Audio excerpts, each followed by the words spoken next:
guess you still don't understand. Humanity never conceals its desire to control the heavens. And I'm no exception. Time to twirl!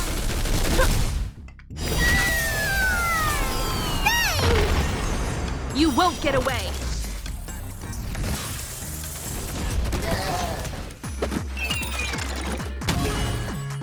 I have something. Ha! Ha! Ha!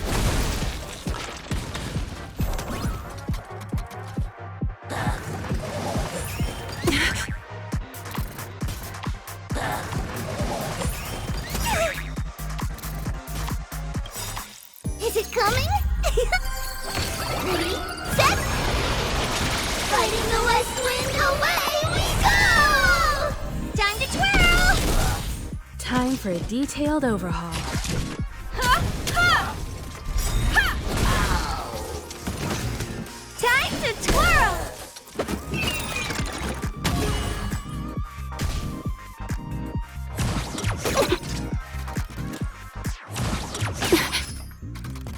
Is that fair? Care to dance?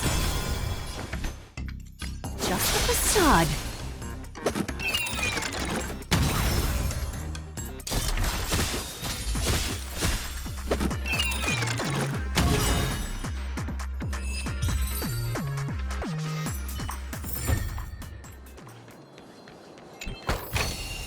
Twinkle, twinkle, little star.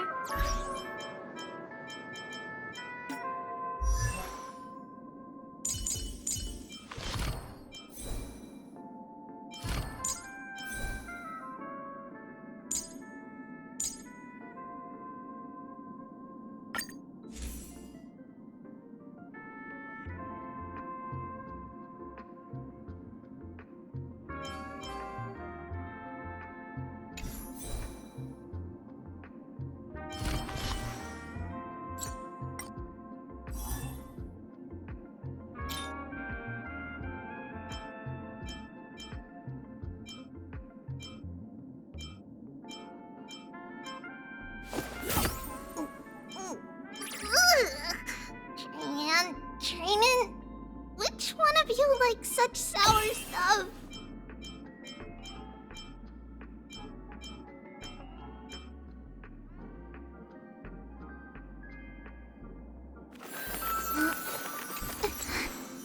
If it's passing to the past, we'll pass it on as fast as we can. Let's go.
Let me see.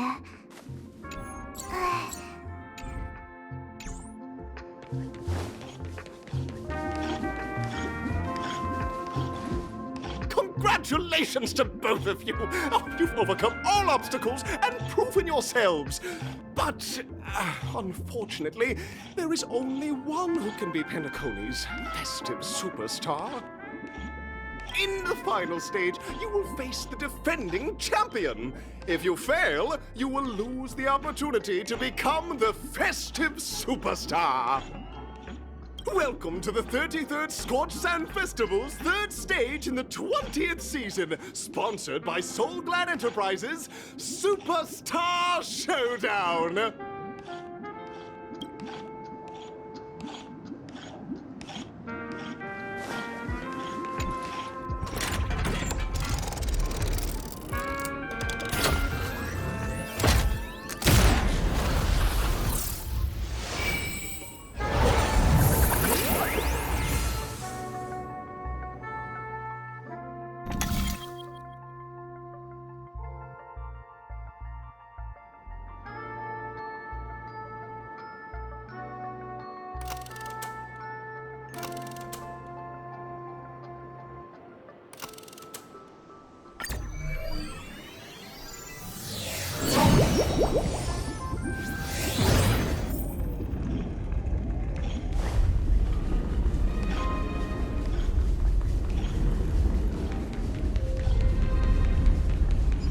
No way, I think I just saw someone. Someone extraordinary. Twinkle, little star.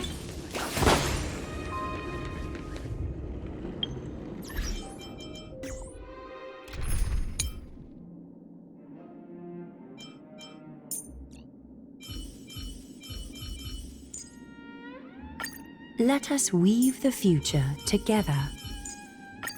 You're coming with?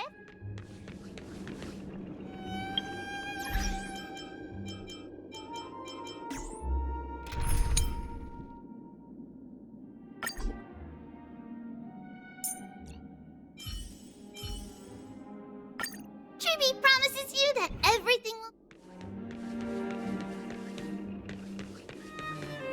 Please wait! Handsome gentleman, beautiful miss. By the glorious light of beauty! I never thought I would see you again. In such turbulent times, your kind faces are as spring's gentle breeze, bringing solace to my scorched heart. Are you... a knight of beauty?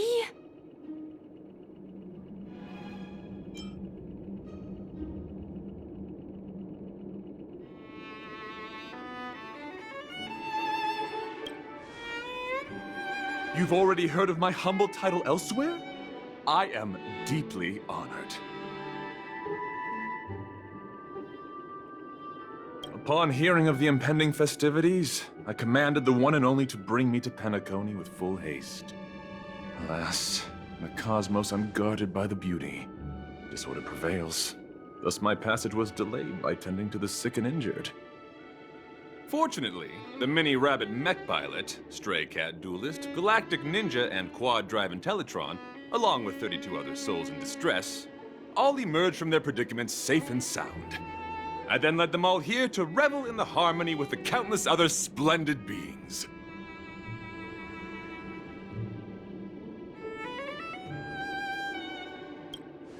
I do not deserve such praise. Unfortunately, that dashing IPC ambassador, whose radiance matches that of a beautiful peacock, remains in a woeful state. Ugh, how I wish he too could partake in this splendid occasion.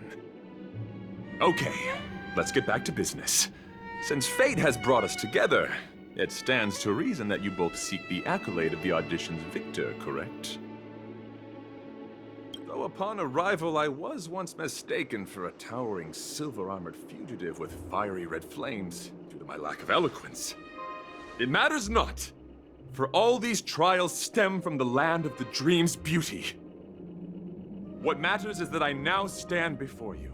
Our paths have crossed.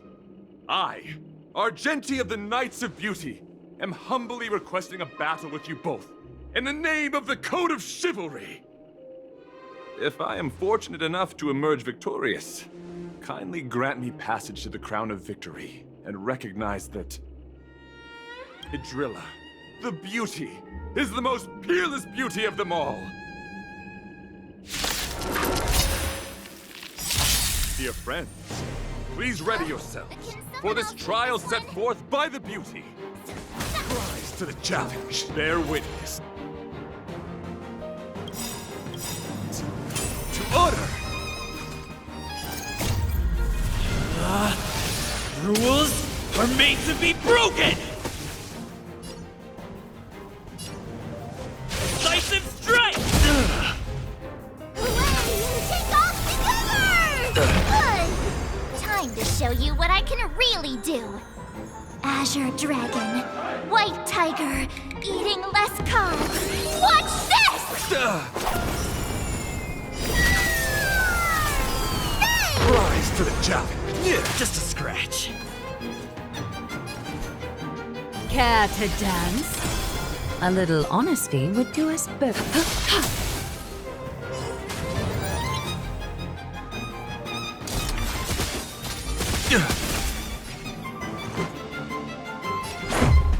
How about this?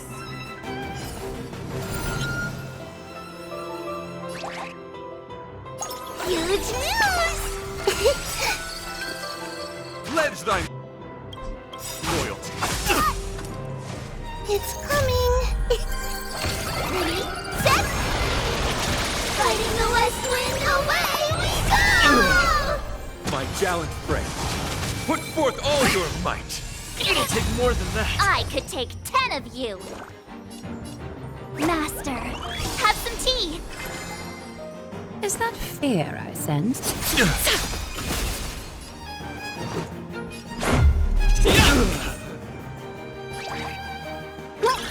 The flesh will... Ah! Confess! The way is fraught with difficulties. Rules are made to be broken! You're out! Hooray! Take off together! Good. Skills polished. Better not underestimate me. Your convictions, my friends, are indeed on fire. The laurels of victory belong to a driller.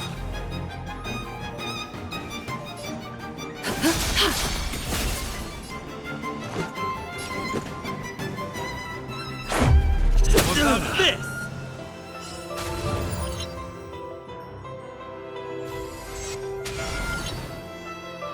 Pledge thy loyalty. It'll take more than that. Countless threads. Thus, your fate and mine become one. My gallant friend, put forth all your might. A little honesty would do us both some good. Life, so fragile like a wisp of silk.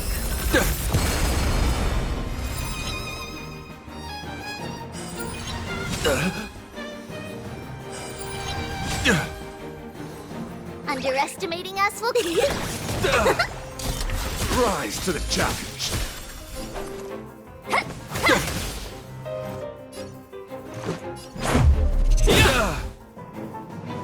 I get it now.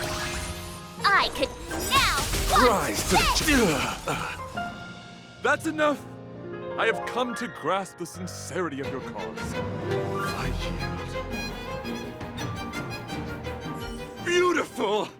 Truly a captivating contest. It is through you that I realized to uphold the honor of a driller, I must further hone my skills. What a beautiful lesson indeed! Go forth, my dear friend. Beautiful miss. The audition's crown is yours to claim. I shall remain here, gazing from afar as you bask in the limelight, joining the audience in offering you the most heartfelt cheers and applause. We don't have much time. May fate allow us to meet again, Knight of Beauty. In that case, let's make our way to the end. Penacony's really thronging with talent. I hope we make it in time.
Congratulations to the both of you on becoming the festive superstars of this year's Charmony Festival before entering the Grand Theater.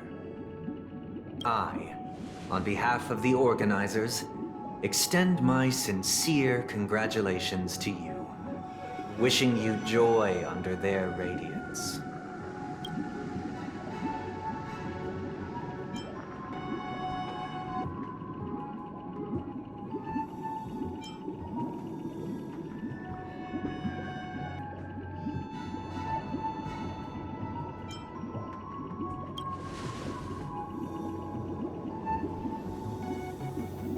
As previously promised, my sister, Mr. Yang, and I have met with the Dream Master. We delved into the truth about Penacony and its Stellaron, and have come to a consensus. Both I and the Oak family cannot acquiesce to your request. Just as expected. We acknowledge the perspective of you, Nameless. Penacony does require change, but not as you propose. The planet of festivities cannot and will not revert to a place characterized by chaos, disorder, or anarchy. Through your journey of overcoming obstacles, you must have glimpsed the essence of that era. The vulnerable ruthlessly eliminated, equality non-existent, common folk living precarious lives, eking out a dreary existence. Ultimately, only heroes like yourselves manage to achieve success. But I would dare ask, if you did not possess the special status of having a Stellaron, and you were but an anonymous and frail member among the masses, which Penacony would you prefer? A dystopia for the survival of the fittest, or a sweet dream paradise for all?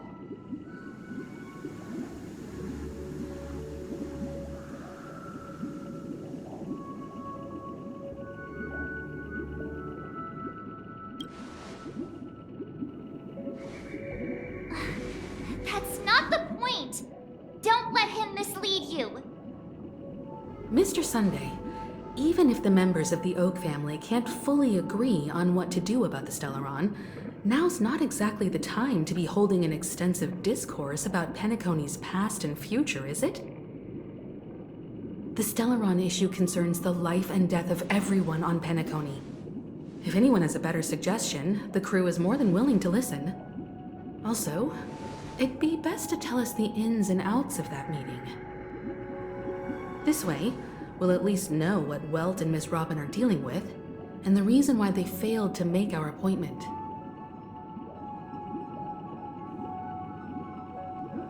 Ah, Navigator. That is precisely my intention.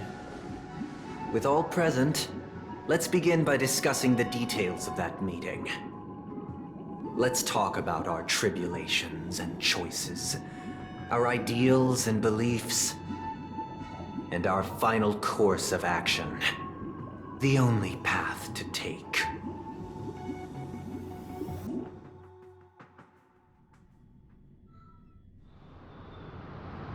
You mean to say that for the longest time, there have been scoundrels who would use this Charmony Festival that I have bequeathed to the masses as a tool to realize their ambition? Indeed, Dream Master. Once the Charmony Festival begins, the Stellaron's powers, along with the song, will be broadcast across the entire planet of Penacony. And then everyone in their dreams will be unable to awaken. This is indeed surprising to me. The dreamscape is maintained by the collective effort of the 5 families. If someone were to use the Charmony Festival to recklessly disseminate the power of the Stellaron, this individual must hold a position of great authority. Do you have any suspects? I'd like to ask, did you really not know of the Stellaron's existence? I would have never thought that this nameless would point the spear at me. Quite astonishing indeed. If I have offended, the Astral Express extends its sincere apologies. But the current circumstances are dire and leave no room for meticulous inquiry. We're doing this out of concern for the Dreamscape's safety. So, if you could, please alleviate our concerns. Dream Master, it's just to prove that the Charmony Festival has nothing to do with the Stellaron. If we're being overly cautious, I will return to the stage to offer tribute in song, just per the arrangement.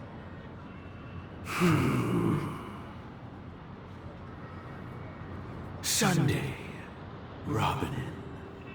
I've watched you two grow up, and know your dispositions like the back of my hand.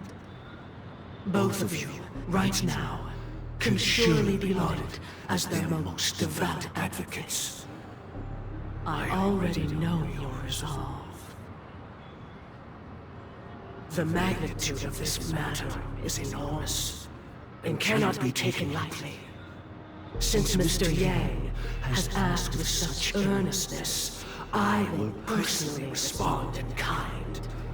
If there is a need, the entire Oak family will be mobilized to heed your call. Someday, might I ask you to beseech them to cast their light unto me, and question me in their stead, so that no lies may be concealed? I will do as you command.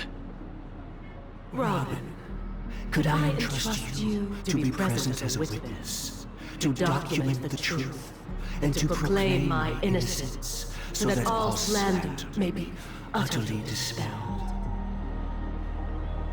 I will do as you command.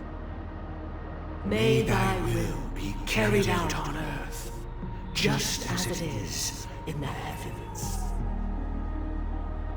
Oh, triple-faced soul, please sear his tongue and palms with a hot iron, so that he will not be able to fabricate lies and make false vows. Let us begin. There is nothing else to prepare. Understood. Question. Have you devoted your life to your god, never worshipping other gods? Naturally. Do you love your god as you do yourself, always heeding their admonishments? Naturally.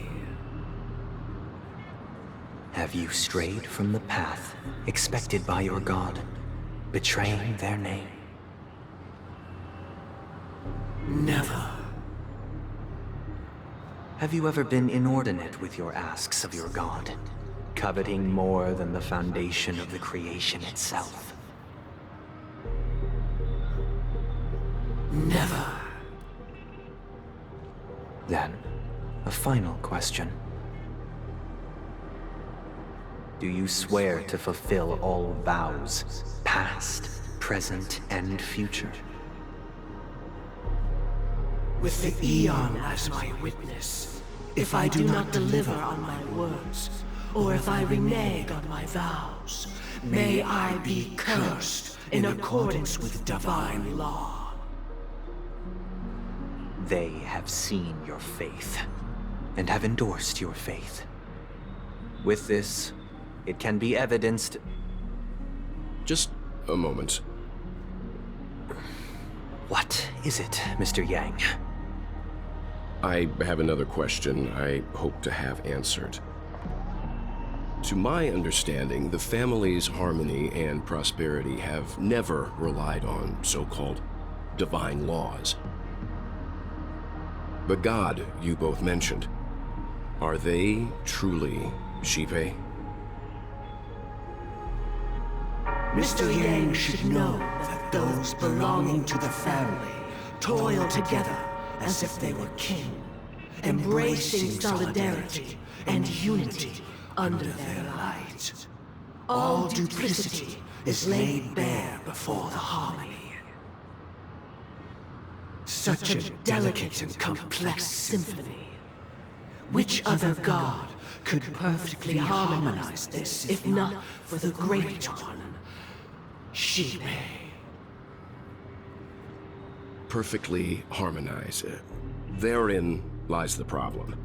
It isn't an outsider lurking in the shadows who changed the harmony, but a dissonance that has surreptitiously emerged from within this very symphony itself. In the distant past, there existed an Eon. With one flick of the wrist, they crafted the laws of the cosmos. Their followers formed the Beyond the Sky Choir, spreading solemn and reverent hymns throughout the universe. Later, they fell. The route traversed by this Eon clashed with the harmony, ultimately being absorbed and fused into it. The chorus that once reverberated across worlds fell silent, and when it echoed anew, it was transformed into the hymn of harmony. Though an Eon may perish, paths with no masters still linger. In the all-forgiving harmony, echoes of bygone dissonance may subtly arise. Mr. Yang. Being overly astute can be a detriment. Especially when you find yourself alone and without allies. So this is how it is. For the sake of our grand cause, Sunday, please afford these two an opportunity to rest. What?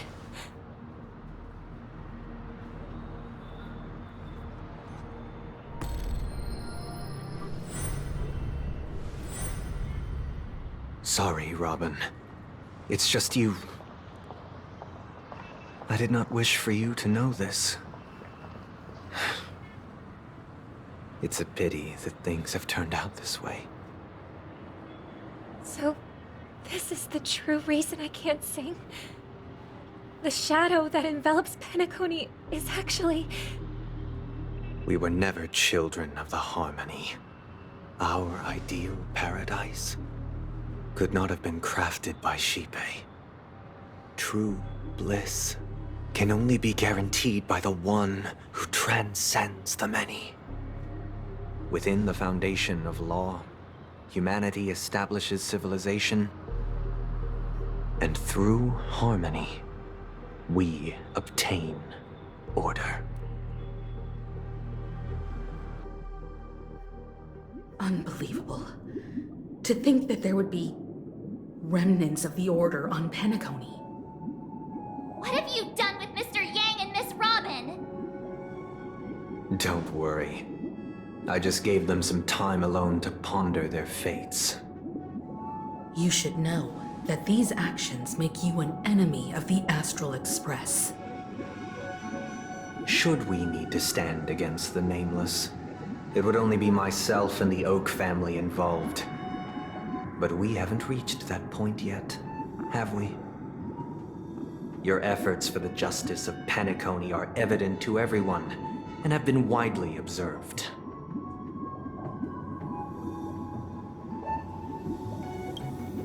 Smart kid. You're just as sharp as the other one. If it is the Order that drove you to imprison Welt and Robin, and you're using them to coerce our compliance, then there'll be no point in entertaining any type of discussion. You're mistaken, Miss Himiko. They are in very safe hands, and just as the family has always proclaimed, no one can be harmed in the dreamscape, least of all in the beautiful new world belonging to the Order. Penacony and the entire universe have witnessed far too much innocent bloodshed. The strong wield their blades against the weak, and the victors push the vanquished to the brink of life. Natural selection. The world abides by this principle, establishing the well-being of humanity atop the corpses of the downtrodden. Only we, or rather, I, possess the power to put an end to this farce. So you've decided to resurrect a dead Eon? No one's ever done such a thing. If Miss Himiko is interested, let's draw back the veil and speak candidly. I've always firmly believed that people can understand one another through peaceful means. I'm willing to divulge the unembellished truth as to the intentions of the Order's Pathstriders, so that you will make better judgment for the Astral Express, for Penacony, and for this stretch of the universe. Words can hardly do justice to the beauty of that ideal. So, come with me, everyone. Let us retrace our steps and see once again where this road leads. Huh? Where'd he go? Welcome. This isn't any location in Penacony's dreamscape. It's my inner world. The reason the scenery before you remains unchanged is because your consciousness has drawn on similar concepts to fill in the gaps.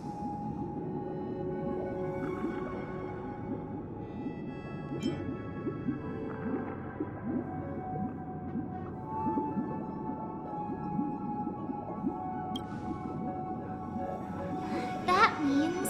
Did you do the same to Welt? It's a tuning process. Stronger in effect and more draining on the mind. The gray-haired guest has experienced it before, so he should understand what it entails. Tuning allows you to intuitively grasp my feelings, which also means that I cannot hide anything from you.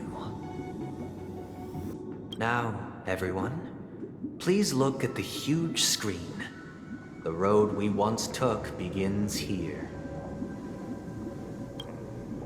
From this point on, you will witness the numerous decisions I've faced.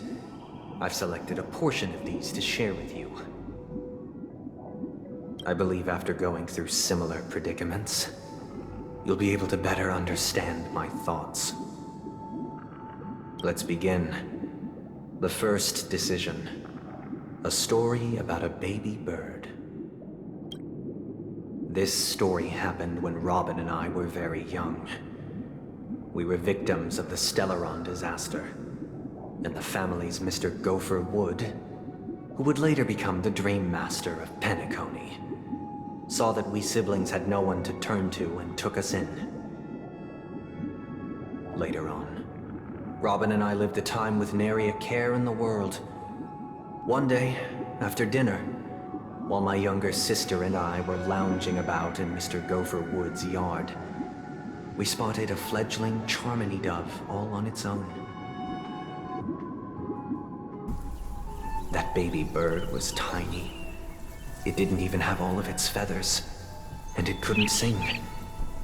When we found it, it was already on its last breath, having fallen into a shrub, probably abandoned by its parents. We decided to build a nest for it right there and then. However, thinking back, that winter was unusually cold, with fierce winds at night in the yard, not to mention the many poisonous bugs and wild beasts in the vicinity. It was clear that if we left the fledgling in the yard, it stood no chance of surviving until spring. So, I suggested we take it inside, place it on the shelf by the window, and asked the adults to fashion a cage for it.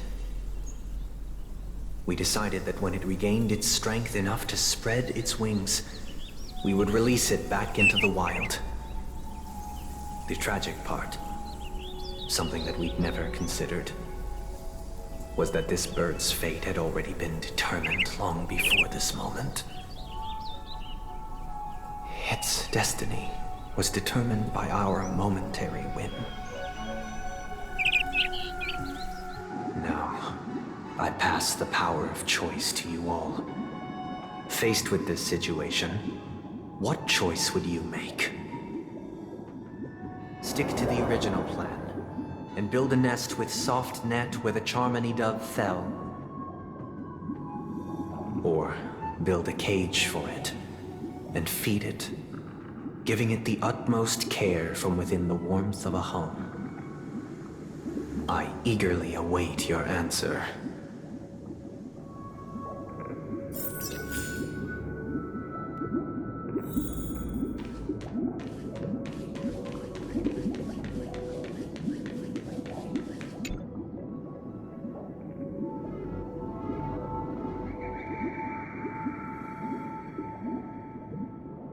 I'm happy to see that you made a choice similar to ours. If your mind is made up, let me reveal the outcome of this choice. We passionately nursed it back to health, preparing only the best food for it every day. We even preened its feathers. Later, on the day that Robin left Penacony, we opened the cage door and let it fly back into the sky. I watched it for a long while by the window, probably about 3 or so days. In those 3 long days, the little Charmony dove tried again and again to spread its wings to fly into the sky, but fell to the ground, only to keep trying. Finally, on the 137th attempt, it succeeded. But its attempt did not go perfectly. After flying unsteadily for a while, it fell to the ground, unable to grasp the direction of the air currents. The fall shattered its wings. It writhed helplessly in my embrace. But it was all for naught, finally succumbing to a painful demise.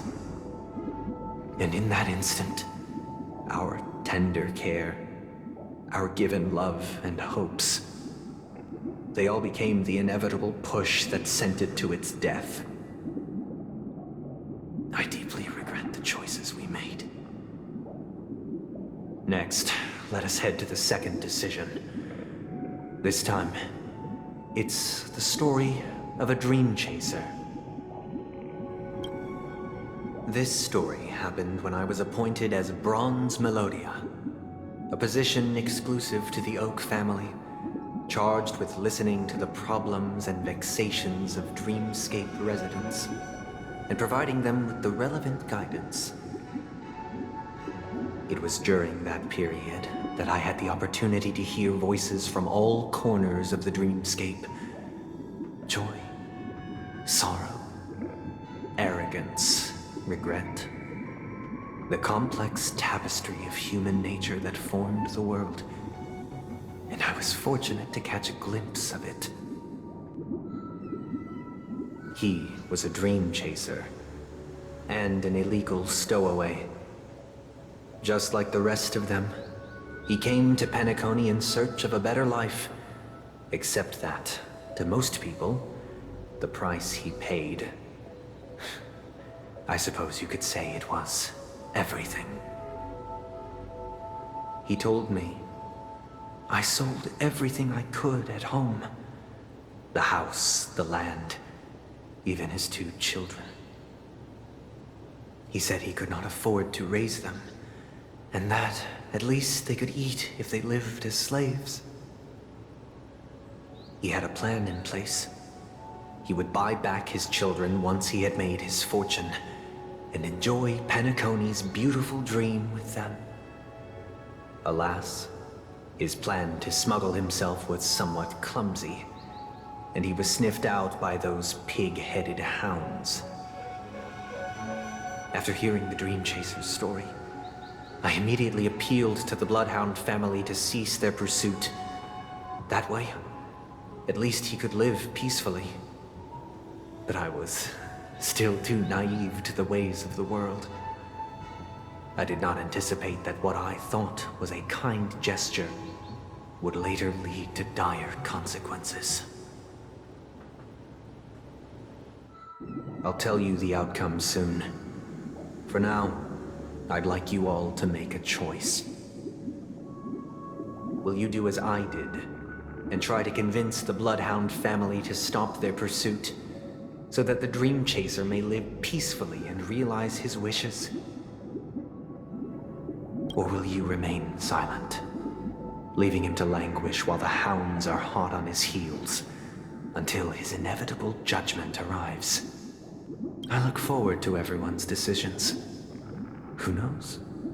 Perhaps they might even alter the outcome of this tragedy.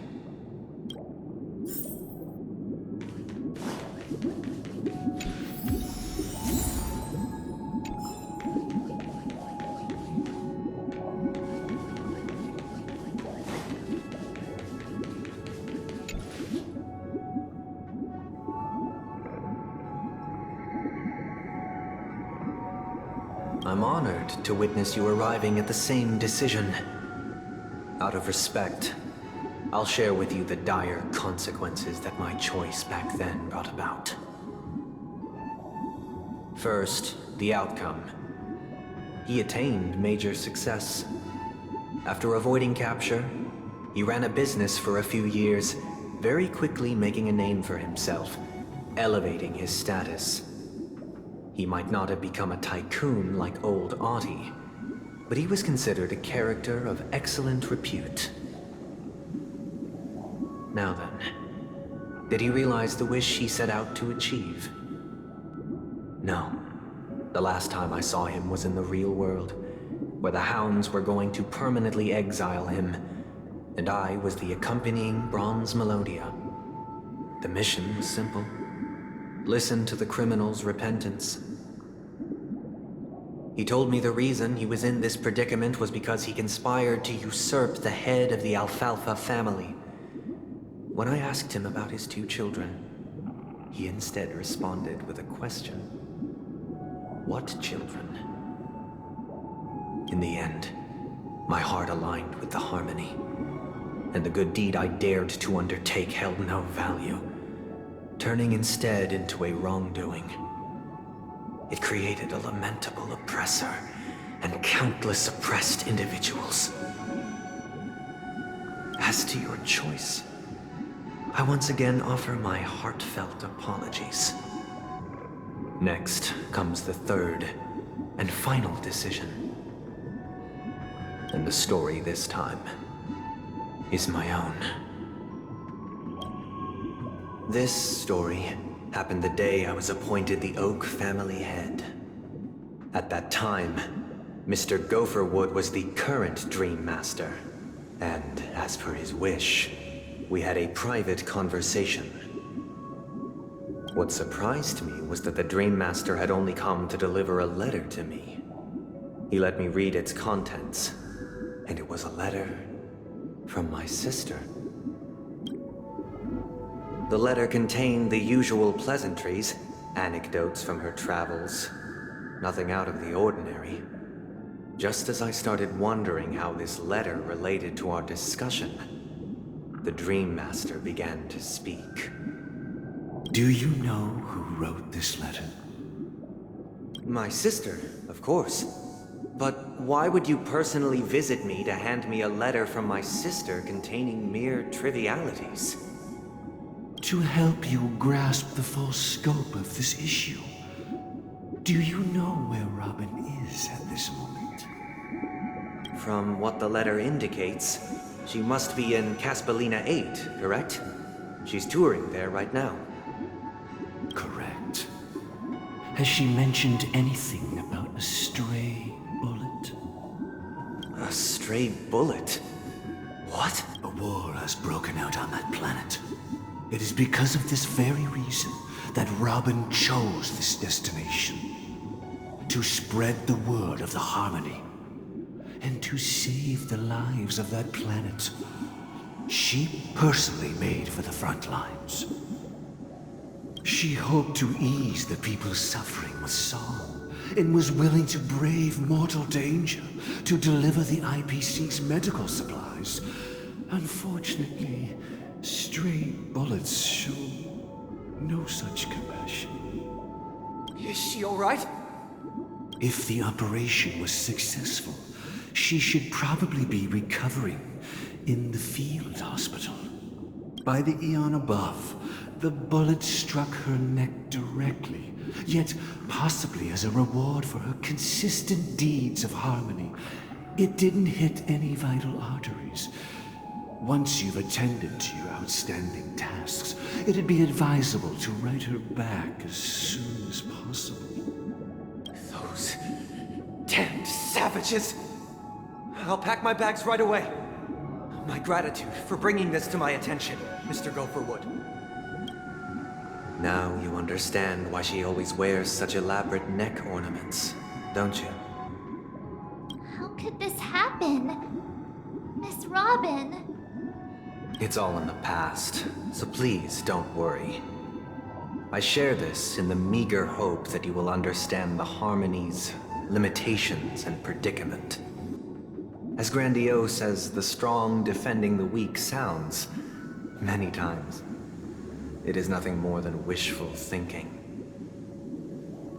Likewise, I've prepared one last question, one last choice. But rest assured, this choice will not have any grave consequences. Because this is merely a figment of imagination, a nightmare that has haunted me through countless nights. If you ever had the opportunity to make a choice like I did, would you still support Robin's journey on the path of harmony?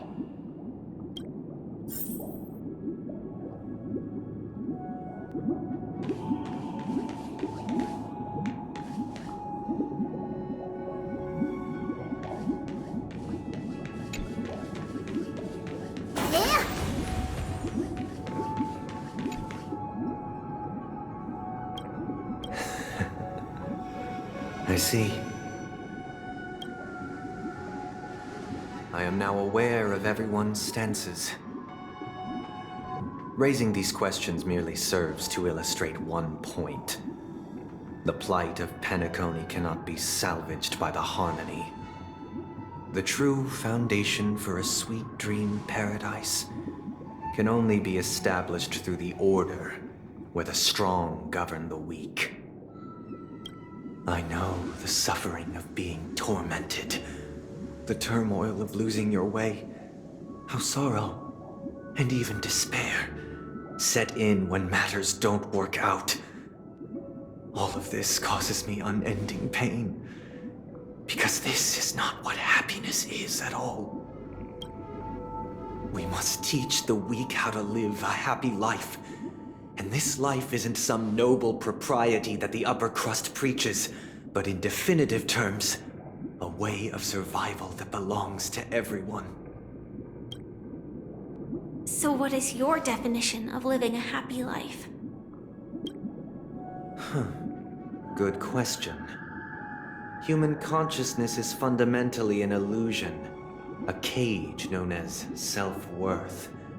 People lured in by this illusion make mistakes, yet still ask that external influences bear the burden. When one mistake after the next permeates the masses, they become impossible to trace. Thus, the amassing of these individual cages culminate to form a prison, a place dictated only by the rule of survival of the fittest. Nature is always accompanied by predation and sacrifice. Its antithesis is known as order. That is what I want to do. Unite people's happiness under the banner of order. They won't need to make bitter choices any longer, nor face the weaknesses of humanity. They can cast aside their primal instincts to build a haven for mankind. Simply describing thoughts is far too abstract, so allow me to provide a simple example. As you all may know, there are societal norms like weekends and long weekends that exist on some worlds. During these hard-earned rest days, people are given the chance to extricate themselves from the stresses of everyday life allowing a certain tranquility to return to their souls. And it is only on these days that people do not have to adhere to the law where the strong prey on the weak. They can live out their lives happily during these brief intermissions. It's just a pity that 2 or 3 days are still too fleeting compared to the span of a lifetime. From where I stand, society's ideal system should be 7 rest days. Following Sunday, there should ensue a second, a third, and indeed an infinite procession of Sundays. This should be the face of the new world. Idyllic, eternal, peaceful days. And thus, every person can return to their base selves in this utopia. Some gaze in reverence at the stars, pouring their whole beings into calculating the distance between us and the isolated world of Pagana. Meanwhile, some seek refuge in quiet corners, holding one another, unencumbered by the chains of unwelcome obligations. There would be no need to bear the hardships of reality. Only in this way can humanity face the inevitable end with the purest of spirit, living a life of dignity. This is what it is to live in bliss. Miss Firefly, you who are stricken with entropy loss syndrome, you of all would surely understand this.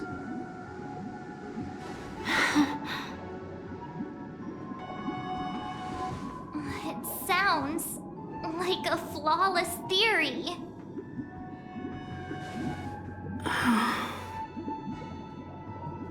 But what is the price to attain all this? The cost is minute, merely a personal and eternal sacrifice. If this paradise is to be maintained for everyone, someone must remain trapped in solitary awakening until the end of the cosmos. Awakening. Which means that this so-called paradise is still a dream. Stepping into this paradise means forsaking reality, correct? It is not forsaking, but transcending. Flesh, blood, sorrow, weakness. If the physical is the root of spiritual suffering, it is only logical that we defeat it. But in this supposed bliss, people won't have defeated their demons. The chance to overcome their tribulations would be forever lost to them. In other words, it is an escape. That's another way of understanding it. But there is no shame in escape. On the contrary, the seeds of escape exist in everyone's hearts. Don't you agree, Miss Firefly? And as for why life slumbers, it is because we are afraid to awaken from our dreams. But this is not in conflict with the grand plan. Only in acknowledging this can we truly understand the frailty of human nature, and from there, show compassion and protection.